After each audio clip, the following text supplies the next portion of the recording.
Welcome to my channel. আশা করি তোমরা সব ভালো আছো। আমি তো বিন্দাস আছি। তো এর আগের ব্লগে তোমরা দেখেছো আমি রাইনক্সের স্টিল টিভো 4 প্যান্টার ব্যাপারে তোমাদের ডিটেলস দিয়েছিলাম। তো তখন বলেছিলাম আমি স্টিল টিভো 4 জ্যাকেটটাও কেনার ইচ্ছা আছে, তো আমার কেনা হয়ে গেছে। তো আজকে সেই ব্যাপারে আজকে ডিটেলসে তোমাদেরকে বলবো এই রাইনক্সের স্টিল টিভো 4 জ্যাকেটের কী ফিচার আছে, কতটা কমফোর্টেবল, কি অসুবিধা কি সুবিধা, ডিটেলসে তোমাদেরকে এই ব্লগে আমি বলবো। তো আগে যে স্টিল টিভো 4 প্যান্টের আমি ডিটেলস দিয়েছিলাম সেটা তোমাদের অবশ্যই ভালো লাগবে। তো এই ব্লগটা দেখার পরে তোমরা ওটা দেখে নিতে পারো, আমি আই বাটনে দিয়ে রাখছি। জ্যাকেটটা এবার তোমাদের দেখাই। এই হচ্ছে রাইনক্সের স্টিল টিভো 4 জ্যাকেট। তো আমি এই কালারটা নিয়েছি, তার কারণ হচ্ছে এই কালারটা খুব, আমি আগের ব্লগে বলেছি এই কালারটা খুব আমার আই ক্যাচিং লেগেছে। এই জ্যাকেটের 3টে কালার হয়। এইটা হচ্ছে উডল্যান্ড অরেঞ্জ, আর একটা হচ্ছে চারকোল ব্ল্যাক, আর একটা হচ্ছে আর্টিক ব্লু। তো চলো আগে জ্যাকেটটা পরি, তারপরে তোমাদেরকে ডিটেলসে সব কিছু বলবো, কী আছে, কি ফিচার আছে।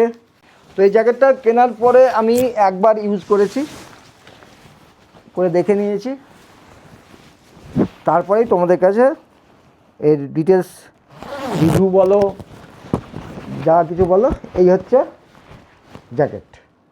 পিছন থেকে দেখো,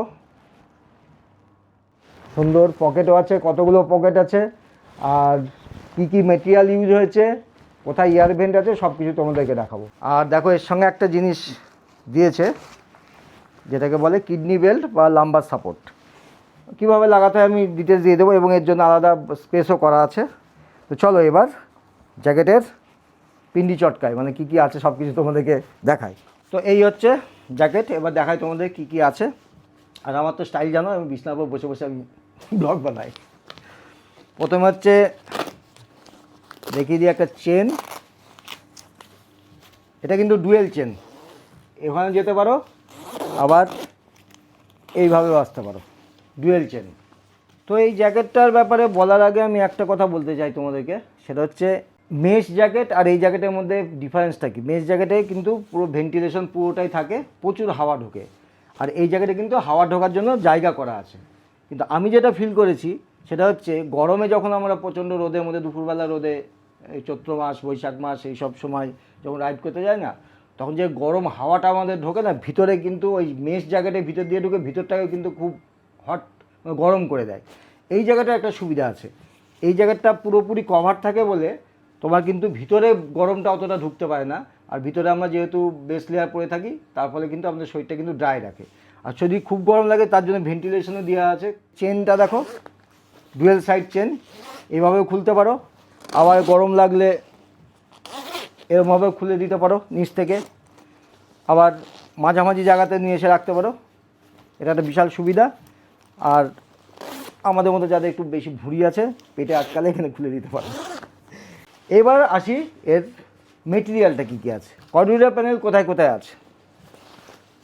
কর্ডুরোর প্যানেল আছে হচ্ছে এই শোল্ডারে, এই যে এই জায়গাটায় আছে, এখানে আছে কর্ডুরোর প্যানেল, এই সাইডে আছে কর্ডুরোর প্যানেল, এই সাইডেও আছে সেম ওয়েতে, এখানে কর্ডুরোর প্যানেল আছে।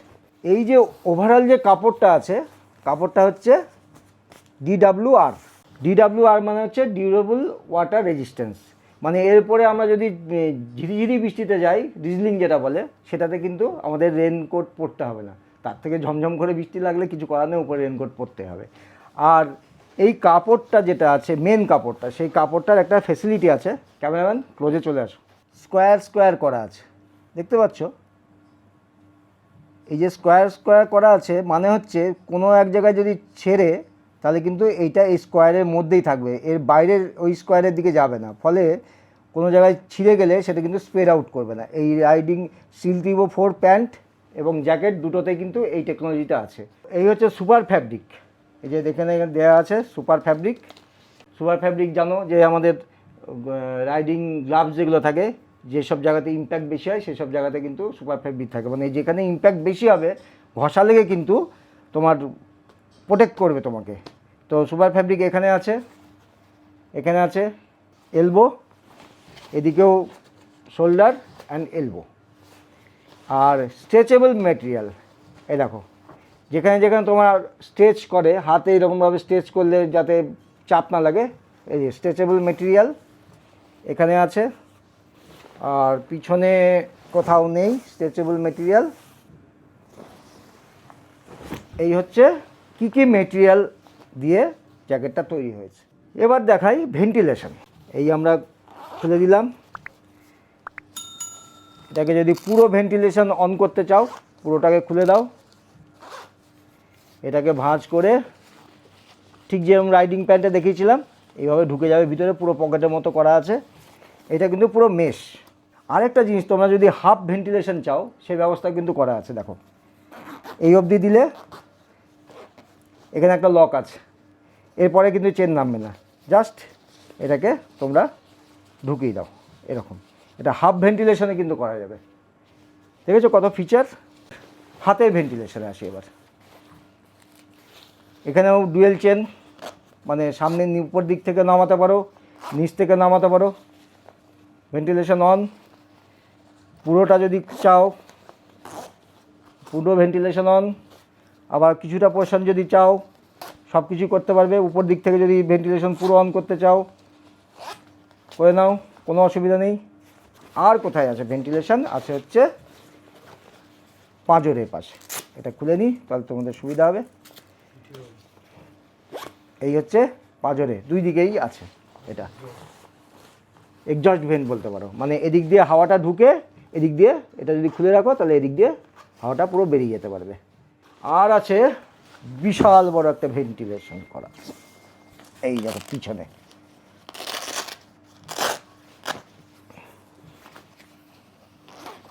প্রচুর ফিচার, প্রচুর ফিচার।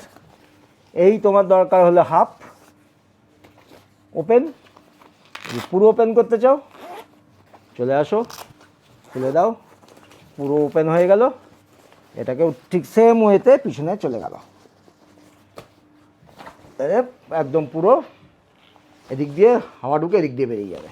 আর এই যে দেখতে পাচ্ছ হাইড্রেশন ব্যাগ নেওয়ার জন্য জায়গা করে দিয়েছে কি সুন্দরভাবে। তোমার আলাদাভাবে হাইড্রেশন ব্যাগ কিন্তু কিনতে হবে না, জাস্ট এখানে ঢুকিয়ে দাও, ঢুকিয়ে এখানে ঢুকিয়ে রাখো, তাহলে অসুবিধা নেই। আর যে পাইপটা দেখো, এদিক দিয়ে পাইপটা ঢুকবে, দুদিকে দুটো করা আছে, এদিক দিয়ে ঢুকে এইখান দিয়ে এই দেখো দেখে নাও, পাইপ এদিক দিয়ে ঢুকে এদিক দিয়ে বেরিয়ে যাবে। ঠিক আছে। আবার একটা জিনিস দেখো, হাইড্রেশন ব্যাগের জন্য কি করা আছে, আমাদের যে হাইড্রেশনের নজেলটা থাকে সেটাও ইনট্যাক্ট করার জন্য এখানে একটা জায়গা করে দিয়েছি। তোমরা কিন্তু এই জায়গাটাতে ওটাকে লাগিয়ে রাখতে পারবে। এটা অনেকে ব্লগে দেখেছি যে এটা কি বুঝতে পারে না, এটা হচ্ছে হাইড্রেশনের যে নজেলটা আছে, হাইড্রেশন পাইপের যে নজেলটা আছে সেটা কিন্তু এখানে আটকানোর জন্য। প্রচুর ফিচার ভাই, ভরে ভরে দিয়েছে, আর কিছু চাই। আরেকটা ফিচার দেখো, ক্যামেরাম্যান চলে আসো, এই দেখো এইখানে একটা পুরো বাজার করা থলি দেওয়ার মতো হয়েছে, দেখো কত বড় জায়গা। এটা কিসের জন্য? এটা হচ্ছে আমাদের রেনকোট রাখার জন্য জায়গা। পিছনে আর দেখানোর কিছু নেই, সবই তো দেখিয়ে দিলাম। পাশে এগুলো সব অ্যাডজাস্টার, তোমার নিজের ফিগার কেমন তার উপরে নির্ভর করে তোমরা এটাকে এদিকে অ্যাডজাস্ট করতে পারবে। এখানেও অ্যাডজাস্টার আছে, এখানেও অ্যাডজাস্টার আছে, এখানেও দেখো অ্যাডজাস্টার, তোমাদের নিজের প্রয়োজন মতো অ্যাডজাস্ট করে নেবে। এখানেও আছে অ্যাডজাস্টার। কলারের এটা হচ্ছে এইভাবে লাগাবে, লাগিয়ে এটাকে টেনে তোমাদের সুবিধা মতো আগে পিছে করে নিতে পারবে। এটা একটু নতুন আছে বলে একটু যেতে অসুবিধা হচ্ছে। হ্যাঁ, WD-40 মেরে দিতে হবে না, এই যে চলে গেল। এই যে দেখো এটা পুরো মুভ করে, এখান থেকে তোমাদের এই প্রয়োজন মতো এটাকে অ্যাডজাস্ট করে নিতে পারবে। শুধু এটাও না, এটাকে ধরো গরম লাগছে কিংবা এটা খুলে রাখতে চাও, এটাকে এখানে ঢুকিয়ে দিতে পারো। এই হচ্ছে কলার, আর কলারের কাপড়টা দেখেই বুঝতে পারছো খুবই সফট এবং কোনো ইচিংয়ের ব্যাপার নেই। এবার আসি পকেট, কতগুলো পকেট আছে। প্রথমে দেখা গেলো ছোট্ট পকেট, এখানে তোমার দরকারি আইডি কার্ড ফার্ড, লাইসেন্স ফাইসেন্স সব কিছু ডকুমেন্ট এখানে রাখতে পারো। অল টেরেন গিয়ার, সুন্দর একটা ব্যাজিং করা আছে। এইখানে একটা পকেট, মানে 2-4টে ফোন একবার ঢুকে যাবে, কোনো ব্যাপার না। অনেক কিছু ডকুমেন্ট রাখবে, ফোন তো কোনো ব্যাপারই না, আরও কিছু রাখা যেতে পারে এখানে। এই জ্যাকেটটা যেহেতু অ্যাডভেঞ্চার ট্যুরার জ্যাকেট, সেহেতু আমাদের পকেট কিন্তু এখানে বেশ ভালো রকম পকেট দেওয়া আছে এবং খুব স্পেসিয়াস, অনেক কিছু ডকুমেন্ট, অনেক কিছু জিনিসপত্র এখানে রাখা যায়। এখানে একটা পকেট, এদিকে সেম ওয়ে একই পকেট, প্লাস এখানে হচ্ছে এই যে ডাইকোর ওয়াটারপ্রুফ টেক পকেট। এই পকেটটা কত বড়, একটা প্রমাণ সাইজের ফোন ইজিলি ঢুকে যাবে, সঙ্গে কোনো ডকুমেন্ট যেগুলো ভেজানো যাবে না সেগুলো রাখতে পারি। আর পুরোটা ওয়াটারপ্রুফ, কারণ হচ্ছে এই মেটেরিয়ালটা দেখে বুঝতে পারছো এটা পুরোপুরি ওয়াটারপ্রুফ।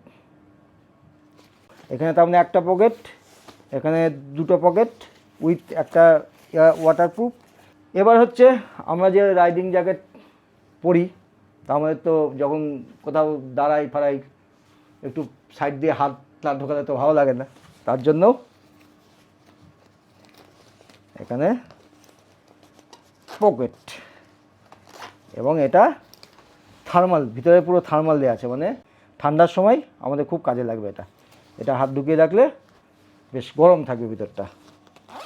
শুধু একদিকেই দেয়নি, দুদিকেই দেওয়া আছে। পকেটই পকেট, প্রচুর পকেট। 5টা পকেটে তো হলে হবে না, আমাদের তো আরও কিছু পকেট দরকার নাকি। চলো আরেকটা পকেট দেখাই তোমাদেরকে। এই যে এটাও ডাইকোর ওয়াটারপ্রুফ পকেট, এখানেও মোবাইল ঢুকে যাবে, পুরো এটে যাবে, একদম পুরোপুরি সিল হয়ে যাবে, কোনো ভেজার কোনো প্রশ্নই নেই। এইবার আসি কি কি প্রোটেক্টার ইউজ হয়েছে আমাদের এখানে। তো D30 ভরে ভরে দিয়েছে। এই হচ্ছে ব্যাক, আর D30 নিয়ে বলার তো কিছু নেই, এখন ওয়ার্ল্ড ফেমাস। আর এটা কতটা আমার প্রোটেক্ট করছে, ক্যামেরাম্যান তুমি আমার পিছনে দেখো, চলে আসো, এই অবধি আমার প্রোটেক্ট করছে। আর এই অবধি তো থাকছে, অসুবিধা নেই। আর এখানে তো টেলবোন গার্ড আমার রাইডিং প্যান্টের সঙ্গে আছেই, সেটা ওতে প্রোটেক্ট হয়ে যাবে। আর দেখো এই হচ্ছে D30, দেখেছো, মানে এটা যখন ইম্প্যাক্ট হয় তখন এটা কিন্তু হার্ড হয়ে যায়, এই জন্য D30 এত ডিম্যান্ড। এবং যেখানে যতগুলো D30 গার্ড দেওয়া জ্যাকেট আছে, জানবে প্রত্যেকগুলোরই দাম কিন্তু বেশ বেশি। এখানে শোল্ডারে D30 লেভেল 2, ওদিকে দেখালাম না, এদিকেও আছে। আর এইটাই হচ্ছে বের করা সবথেকে ঝামেলা। আর এগুলো সবগুলো ডিটাচেবল, ফলে আমাদের ওয়াশ করার সময় কোনো অসুবিধা হবে না। এই হচ্ছে এলবো গার্ড। আমার একটু যেটা মনে হয়েছে, এলবো গার্ডটা আর একটু বড় দিলে ভালো হতো, একটু ছোটো আমার যেটা মনে হচ্ছে। তোমাদের কি মনে হয় কমেন্ট করে বলো। তো আরেকটা জিনিস বলবো, রাইডিং প্যান্টের ব্লগটা অবশ্যই দেখো, বেশ তোমাদের ইনফরমেটিভ লাগবে। এই গেল হচ্ছে শোল্ডার, এলবো, ব্যাক, এগুলো হচ্ছে D30। আর চেস্ট গার্ড যেটা, সেটা হচ্ছে সেরস লেভেল 2। এটাও পুরো দুমড়ানো যায়, কোনো ব্যাপার নাই, সফট আছে। আর এই যে স্টাইলটা ফুটো ফুটো, তার কারণ হচ্ছে এখানে আমাদের যেহেতু মেশ, আর এখানে আমাদের যে এয়ার ভেন্ট করা আছে, হাওয়াটা দিক দিয়ে ঢুকে যাতে যেতে পারে, তার জন্য কিন্তু এরকমভাবে ফাঁকা ফাঁকা করা আছে। শুধু এখানে না, এই পিছন দিকটাও দেখো, পুরো এগুলো মেশ। আর এদিকে যদি পিছনটা খুলে দিই, তাহলে পুরো এদিক দিয়ে মেশ, হাওয়াটা পুরো এদিক থেকে বেরিয়ে ঢুকে এদিক দিয়ে বেরিয়ে যেতে পারবে। এই গেল হচ্ছে গার্ড। আর এই যে এইখানে আছে আমাদের রাইডিং প্যান্টের সঙ্গে অ্যাটাচ করার জায়গা, যেটা দিয়ে আমরা ইজিলি অ্যাটাচ করে এটাকে শ্যুট বানিয়ে ফেলতে পারি। তো আমার রাইডিং প্যান্টে তোমাদেরকে আটকে দেখাচ্ছি। এই যে রাইডিং প্যান্ট আমার, তোমাদের দেখিয়েছিলাম আগে, এটাকে খুলে দিলাম, এটাকে লাগিয়ে নিলাম, লাগিয়ে নিয়ে হয়ে গেল শ্যুট। মনে হচ্ছে যে একটাই ইউনিট এভাবে, হ্যাঁ, ট্র্যাকে যেসব পরে, ব্যাস এই অ্যাটাচ হয়ে গেল, সুন্দরভাবে অ্যাটাচ হয়ে গেল। তো এই প্যান্টটা আর জ্যাকেটটা পরে কেমন লাগে তোমাদেরকে আমি দেখাচ্ছি। তার আগে আরেকটা ইনফরমেশান তোমাদের দেওয়ার দরকার, সেটা হচ্ছে এই কিডনি বেল্ট কীভাবে আমরা ইউজ করব। এটা আমরা এমনি প্যান্টের ওপর দিয়ে জ্যাকেট পরার আগে এটাকে পরে নিতে পারি। আর যদি না চাই, তাহলে হচ্ছে মাথায় রাখতে হবে ওয়ালকো যাতে সেট হয়, মানে এইভাবেই আমাদেরকে এটাকে ইনস্টল করতে হবে। এই দেখো, এদিকে একটা চেন, এদিকে একটা চেন, এদিক দিয়ে ঢুকে, চিন্তা নাই, সব কিছু দিয়ে রেখেছে। এটাকে যদি একটু টাইট করতে চাও, চেনটাকে একটু টাইট করে দিতে পারো, দরকার পড়বে না, তোমার নিজের অ্যাডজাস্ট করার জন্য এটাকে রাখতেই হবে। এই হয়ে গেল লাম্বার সাপোর্টেড বেল্ট কিংবা কিডনি বেল্ট যেটাকে বলো, এভাবে তোমার প্রয়োজন মতো আটকে দিতে পারো। আশা করি যা যা ইনফরমেশান দেওয়ার দরকার দিয়েছি। তারপরে যদি তোমাদের কোনো কোয়ারি থাকে তো সেটাও তোমরা কমেন্ট করে জানাতে পারো, আমি অবশ্যই তোমাদেরকে জানিয়ে দেবো। আর সবথেকে বড় কথা হচ্ছে এই জ্যাকেটের সঙ্গেও কিন্তু 50,000 টাকার একটা ইন্স্যুরেন্স আছে, যখনই কিনবে ইন্স্যুরেন্স ক্লেমটা কিন্তু করে নেবে। সাইটে গিয়েও করতে পারো, দোকানে গিয়ে ওদের বললে ওরাও করে দেবে। তো আরেকটা কমেন্ট তোমরা করবে জানি, তার আগে তার উত্তরটা দিয়ে রাখি। এর দক্ষিণা কত, মানে দাম কত? তো দাম হচ্ছে 18,900, একদম ফিক্সড প্রাইস, দোকানে গেলেও তাই। তার সঙ্গে কী পাচ্ছ? লাম্বার সাপোর্ট 1,500 থেকে 2,000 টাকা। আর কি পাচ্ছ? প্রায় 2,000 টাকার জিএসটি দিতে হচ্ছে, সেটা আমরা পাচ্ছি না, আমরা দিচ্ছি 2 কি 2,500 টাকার মতো জিএসটি। তো এবার চলো, এবার প্যান্ট এবং জ্যাকেট একসঙ্গে পরে দেখাই, এবং দেখার পরে তোমরা অবশ্যই প্যান্টের ব্লগটা একবার দেখে নিও। এই দেখো পরে নিয়েছি, এগুলোকে অ্যাডজাস্ট করে নিতে হবে নিজের সুবিধা মতো। এইভাবে নিজের সুবিধা মতো আমরা অ্যাডজাস্ট করে নিতে পারবো। এবার এখানে যদি দরকার পড়ে আমাদের, সেগুলো আমরা কিন্তু অ্যাডজাস্ট করে নিতে পারবো, এই সাইডগুলো। তার একটা জিনিস তোমাদের বলা হয়নি, রিফ্লেক্টার কোথায় কোথায় আছে। দেখো এখানে একটা রিফ্লেক্টার আছে, এইটা পুরো রিফ্লেক্টার, এইগুলো পুরো রিফ্লেক্টার কাজ করে। এই যে এখানেও আছে, এগুলো কিন্তু রিফ্লেক্টার নাই। তো দেখো কেমন লাগছে দেখতে, পুরো প্রো রাইডার লাগছে তো, প্রো রাইডার। সেরস যে গার্ড আছে, 5 বছরে কিন্তু ওয়ারেন্টি আছে। আর এই যে সাইডে পকেট, হাত ঢুকে দিলাম। কেমন লাগছে বলো কমেন্ট করে, প্রো রাইডার লাগছে তো? ব্লগগুলো দেখালো, রাইডিং ব্লগগুলো দেখো, তাহলে তো বুঝতে পারবে প্রো রাইডার না নর্মাল রাইডার। পিছন থেকে এরকম লুক, এগুলোকে একটু অ্যাডজাস্ট করতে হবে, এই জায়গাটা একটু ঢিলা ঢিলা লাগছে। আর এই যে পিছনটা দেখো, ভেনটা পুরো খুলে দিয়েছি। আর আমরা যখন এই রাইডিং জ্যাকেট ইউজ করি, অবশ্যই বেস লেয়ার, এই যে রাইনক্স থেকে নিয়েছি আমি প্যান্ট এবং টি শার্ট, এবং এটা পরার পরে আমি দেখেছি যথেষ্ট, মানে এত কমফোর্ট লাগে। যে কোনো বেস লেয়ারই হয়তো এটা হয়, আমি যেহেতু রাইনক্সটা ইউজ করছি সেহেতু রাইনক্সের ব্যাপারেই বলতে পারবো। অন্য বেস লেয়ার কেমন কি তোমাদের যদি জানা থাকে তাহলে অবশ্যই জানাতে পারো আমাকে। তো এই ছিল আজকে রাইনক্স স্টিল থিবো 4 জ্যাকেটের ডিটেলস, বিস্তারিত বিশ্লেষণ। তো আশা করি তোমাদের সব কিছু কোয়ারি আমি যা যা হতে পারে সব কিছুর নিয়ে তোমাদেরকে বলতে পেরেছি। ব্লগ ভালো লাগলে অবশ্যই চ্যানেল সাবস্ক্রাইব করো, আর যদি কিছু জানার থাকে অবশ্যই কমেন্ট করে বলতে পারো। আর যদি আমি কোনো জায়গায় কোনো ভুল ইনফরমেশন দিয়ে থাকি সেটা নিয়েও তোমরা কিন্তু বলতে পারো, ঠিক আছে? চলো এরপর নেক্সট আরেকটা প্রোডাক্টের তোমাদের রিভিউ নিয়ে আসছি, যেটা রাইডিং যারা আমরা করি 3-4 জন, আর তাদের জন্য তো খুবই খুবই দরকারি। সঙ্গে থাকো, চ্যানেল সাবস্ক্রাইব করে রাখো। যা যা আমি প্রোডাক্টের রিভিউ দেবো, ডিটেলস দেবো, রিভিউ বলতে হবে, ডিটেলস দেবো, তোমরা চট করে পেয়ে যেতে পারবে। তো tata, bye bye from Dumdum.